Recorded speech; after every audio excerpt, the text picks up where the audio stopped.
We'll guide you through how to add a subscribe button watermark onto your YouTube videos.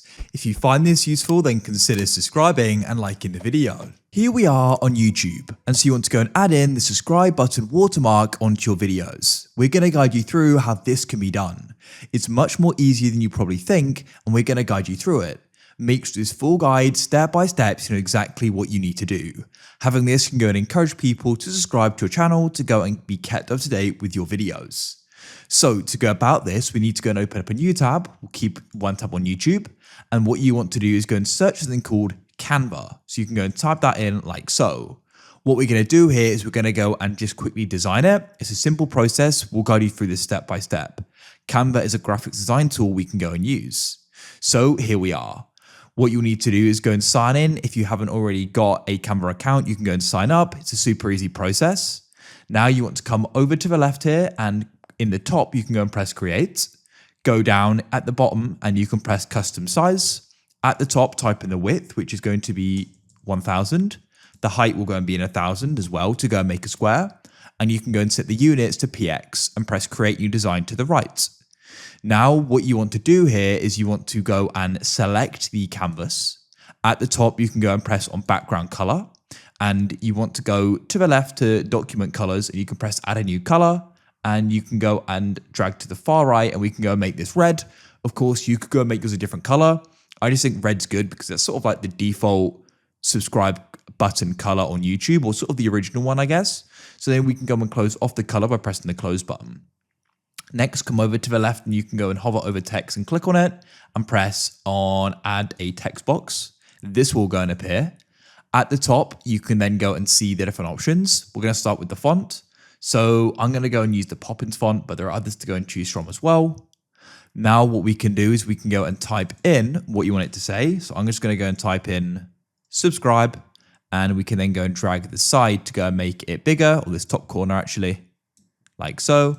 And if I go and click off it and click it again, I can then go and keep resizing it and adjusting it to my liking. So I'll have it there, and it's going to go and help you align it as well.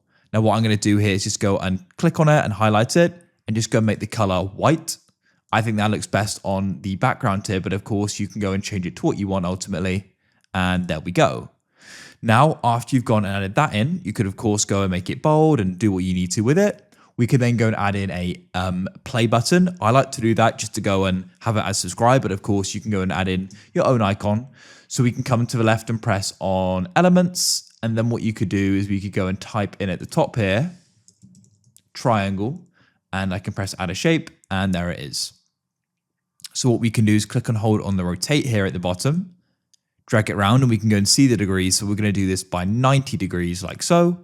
Then you can go and use the corner points to go and resize it. Of course, you can go and drag it a little bit if you want to, and we'll go and center it as well. I'll make it quite big.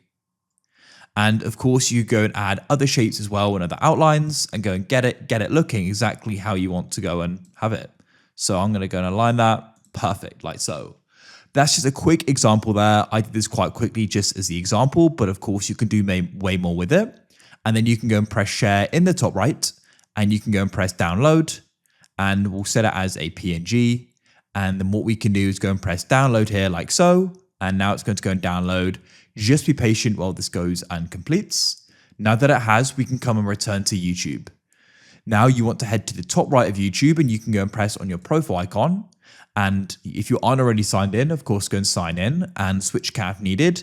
This is the channel I want to do it with. So we'll go and press YouTube Studio, and you want to come over to the left and find the option for customization. And we can then go and scroll down. You want to go and find video watermark. The watermark will appear on your videos in the right-hand corner of the video player. So what we can do is we can go and press upload like so. And then we can go and find it here, as you can see. And you want to click on it and go and press open. You can then go and crop it. Mine is perfect already, so you can press done. And you can then choose the display time, whether that's the end of the video, custom, or entire. We'll do entire video, and you can then press publish in the top right. And that's it.